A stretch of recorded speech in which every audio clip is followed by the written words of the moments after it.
दररोज ताज्या घडामोडी पाहण्याकरिता चॅनलला लाईक आणि सबस्क्राईब करा। पोलीस ठाणे तहसील हद्दीत राहणारे फिर्यादी पदम घई यांची 1 वर्षापूर्वी आरोपी किशोर कुमार सुंदर लल्ला, शाहीन अजाज हुसेन व उमेश सुंदर लल्ला तिन्ही आरोपी राहणार मुंबई यांनी सिग्मा कंपनीमध्ये नोकरीस असून DRT कोर्ट डेप्ट रिकव्हरी ट्रिब्युनल नागपूर या कंपनीमध्ये रिकव्हरी ऑफिसर असल्याचे भासवून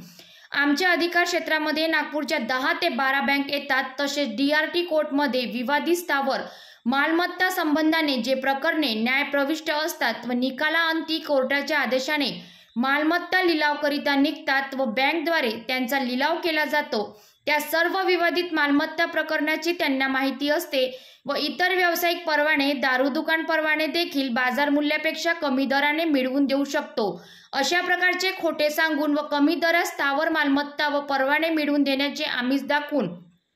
वेळोवेळी फिर्यादीकडून पैसे घेऊन फिर्यादीची एकूण 1,86,56,056 रुपयांची फसवणूक केल्याची तक्रार पोलीस ठाणे तहसील येथे फिर्यादीने 1 वर्षापूर्वी नोंदवली असता 1 वर्षापासून आरोपीचा शोध घेत असता आज 1 वर्षानंतर आरोपींना गुजरात येथून अटक करण्यात आले असून आरोपीस न्यायालयात हजर केले असता न्यायालयाने आरोपितांना 6 दिवसांची पोलीस कोठडी सुनावली असून पुढील तपास आर्थिक गुन्हे शाखा नागपूर करीत आहे।